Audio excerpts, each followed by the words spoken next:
Hi అండి, అందరికీ నమస్కారం. Welcome to hello Andhra YouTube channel. Nara Chandrababu Naidu గారి ఇల్లు అనేది ఎప్పుడూ కూడా వార్తల్లో అంశంగానే వస్తూ ఉంది. ఎందుకంటే 2014-19 మధ్యకాలంలో అమరావతి నిర్మాణాన్ని చేపట్టినా కూడా ఆయన సొంత ఇల్లు కూడా కట్టుకోలేకపోయాడు. అమరావతి ఏం నిర్మిస్తారు అని ప్రతిపక్ష పార్టీలకు చెందినటువంటి నాయకులు ఆయన్ని తీవ్రంగా విమర్శించేవాళ్ళు. అయితే దీనికి కౌంటర్ ఇచ్చుకోలేని పరిస్థితిలో టీడీపీ నాయకులు ఉండేవారు. ఎందుకంటే చంద్రబాబు నాయుడు గారు 2014లో ఆంధ్రప్రదేశ్లో అధికారం చేపట్టాక లింగమనేని రమేష్ ఇంట్లో ఉండేవాడు. లింగమనేని రమేష్ ఇల్లు ఎక్కడుంది అంటే మనందరికీ తెలిసిందే. ప్రస్తుతం చంద్రబాబు నాయుడు గారి నివాసం ఉంటున్నటువంటి ఉండవల్లి ప్రాంతంలో, కృష్ణానది పరివాహక ప్రాంతంలో కరకట్ట పక్కన ఉంది.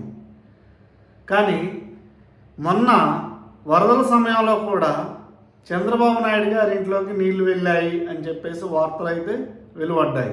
వెళ్ళి కూడా ఉండవచ్చు, ఎందుకంటే మొన్న వచ్చినటువంటి వరద అనేది చాలా తీవ్రమైనటువంటి వరద. అంతేకాకుండా ఆయన ఇల్లు ఎక్కడ మునిగిపోతుందో అని చెప్పేసి వరద నీటిని అంటే బుడమేరుని డైవర్ట్ చేశారు, గేట్లు ఎత్తేసి అని వైఎస్ఆర్సీపీ అధినాయకుడు జగన్మోహన్ రెడ్డి గారు కూడా ఆరోపించారు. సో ఈ విధంగా చూసుకున్నట్లయితే చంద్రబాబు నాయుడు గారి ఇల్లు ప్రతిసారి వార్తల్లో అంశంగా, కాంట్రవర్సీకి కేంద్రంగా నిలుస్తుందని చెప్పుకోవాలి. అంతేకాకుండా ఇల్లు కూడా కట్టుకోలేని వాడు అమరావతి ఎలా నిర్మిస్తాడు అంటే ఆయనకి చిత్తశుద్ధి లేదు అని కూడా వైఎస్ఆర్సీపీ ఆరోపిస్తూ వస్తోంది. అయితే తెలుగుదేశం పార్టీలో కొందరు కార్యకర్తలు, నాయకులు కూడా అసలు చంద్రబాబు నాయుడు గారు ఎక్కడో చోట ఇల్లు అనేది నిర్మించుకోవచ్చు కదా, అద్దెకి ఎందుకు ఉండటం, ఆయన సొంత ఇల్లు నిర్మించుకోలేని స్థితిలో ఉన్నారా అన్న క్వశ్చన్స్ కూడా ఎరైజ్ అయ్యాయి. కామన్, ఎవరికైనా అలాంటి క్వశ్చన్స్ అరైజ్ అవుతాయి. ఎందుకు? వాళ్ళు ప్రతిసారి తీవ్రంగా ఇవే ఆరోపణలు చేస్తున్నారు. ఇక్కడ కౌంటర్ ఇవ్వడానికి లేదు, ఎందుకంటే అది వాస్తవం. ఆయన కరకట్ట ప్రాంతంలోనే నివసిస్తున్నారు. ఇంకొకటి, మొన్న తెలంగాణలో హైడ్రా తీసుకుని రేవంత్ రెడ్డి నదీ పరివాహక ప్రాంతాల్లో కానీ లేదంటే చెరువుల ప్రాంతంలో కానీ ఆక్యుపై అయి ఉన్న నిర్మాణాలన్నీ కూడా కూల్చేస్తూ వస్తున్నారు. అప్పుడు కూడా చంద్రబాబు నాయుడు గారి ఇల్లు అనేది వార్తల్లో అంశంగా నిలిచింది. ఎందుకంటే ఇది కూడా నదీ పరివాహక ప్రాంతంలోనే ఉంది, దీన్ని కూడా కూల్చేయాలి, చంద్రబాబు నాయుడు గారికి ఆ మాత్రం తెలియదా అని. మరి ఈ అంశాలన్నీ కూడా రాజకీయంగా ఎప్పుడూ కూడా వివాదాన్ని రగిలిస్తూనే ఉంటాయి. అయితే ఎట్టకేలకు చంద్రబాబు నాయుడు గారి ఇంటి నిర్మాణం మీద ఒక కంక్లూజన్ అయితే వచ్చిందని చెప్పుకోవాలి. ఈ వివాదాలన్నింటికి కూడా తెరపడిందనే చెప్పుకోవాలి. ఇక విషయానికి వస్తే, అమరావతి సిఆర్డిఏ పరిధిలో వెలగపూడికి దగ్గరలో దాదాపు 5 ఎకరాల 17 సెంట్లు చంద్రబాబు నాయుడు గారు కొనుగోలు చేశారని చెప్పేసి వార్తలు వెలువడ్డాయి. అంటే 2500 స్క్వేర్ యార్డ్స్ అనేవి కొనుగోలు చేశారు, దాదాపు 5 ఎకరాల 17 సెంట్లు. అది ఎక్కడంటే వెలగపూడి రెవెన్యూ పరిధిలో, హైకోర్టుకి దగ్గరలోను, గెజిటెడ్ ఆఫీసర్స్కి ఇచ్చే క్వార్టర్స్కి దగ్గరలోను, అదేవిధంగా హెచ్ఓడిస్కిను జడ్జిలకి ఇచ్చే బంగ్లాస్ కన్నింటికి కూడా కూతవేటు దూరంలో, అంటే ఒక 2 కిలోమీటర్స్ రేడియస్లో ఈ నిర్మాణం అనేది చేపట్టబోతున్నారు.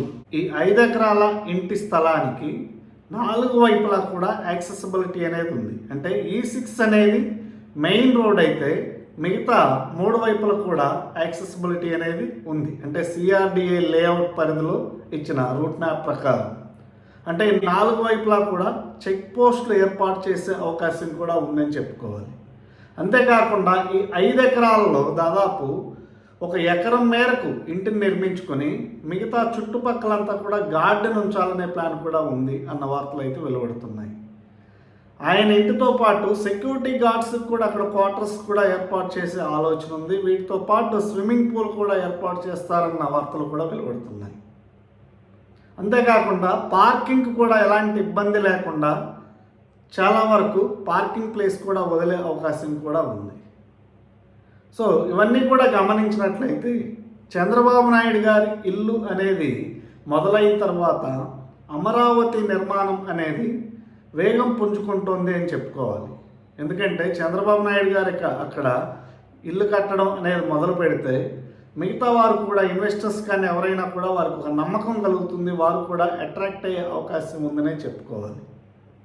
ఇక వైఎస్ఆర్ కాంగ్రెస్ పార్టీ వాళ్ళు కావచ్చు, ఇతర ప్రతిపక్ష పార్టీ నాయకులు కూడా చంద్రబాబు నాయుడు గారి ఇంటి మీద ఎలాంటి కాంట్రవర్షియల్ స్టేట్మెంట్స్ ఇచ్చే అవకాశం అనేది ఉండదని చెప్పుకోవాలి.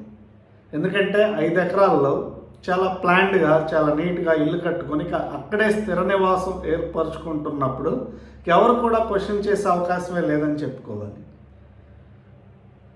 దీని వెనుక మరొక వాదన కూడా వినపడుతుంది. అదేంటంటే ఆస్ట్రాలజీ రీత్యా చంద్రబాబు నాయుడు గారు అమరావతిలో నివాసం ఏర్పరచుకుంటేనే అమరావతికి ఒక మహద్దశ అనేది వస్తుంది. ఎందుకంటే అమరావతి నిర్మాణానికి ఆద్యులు చంద్రబాబు నాయుడు గారే కాబట్టి. అలాంటిది ఆయన ఇల్లు కట్టుకోకపోతే ఎప్పటికీ కూడా అమరావతి నిర్మాణం అనేది వేగవంతం అవ్వదు, అంటే అందులో ఎలాంటి పురోగతి ఉండదు అని కూడా కొందరు ఆస్ట్రాలజర్లు చెప్పినట్టు కూడా విషయం అయితే బయటికి వెలువడుతోంది. ఈ అంశాలన్నీ కూడా గమనించినట్లయితే చంద్రబాబు నాయుడు గారు ఇల్లు కట్టుకోవడం అనేది ఒక శుభ పరిణామం అని చెప్పుకోవాలి. ఈ చంద్రబాబు నాయుడు గారి గృహ నిర్మాణంతో ఆంధ్రప్రదేశ్లో రాజకీయాలన్నీ కూడా మళ్ళీ రైట్ ట్రాక్లో నడిచి ఆయన రెండోసారి అధికారం కూడా చేపడతారు అని కూడా తెలుగుదేశం పార్టీ కార్యకర్తలు అయితే తమ అభిప్రాయాలు చెప్తున్నారు. ఏమవుతుందో మనం ఫ్యూచర్లో చూద్దాం. చంద్రబాబు నాయుడు గారి ఇల్లు అనేది ఎంత వేగంగా పూర్తి చేస్తారు, అదేవిధంగా అది ఎలా ఉండబోతుంది, దాంతో అమరావతికి ఎలాంటి మహద్దశ కలుగుతుందనేది మీకు ఈ అంశం మీద ఎలాంటి సందేహాలున్నా కూడా కామెంట్స్ రూపంలో తెలియచేయండి. Thank you.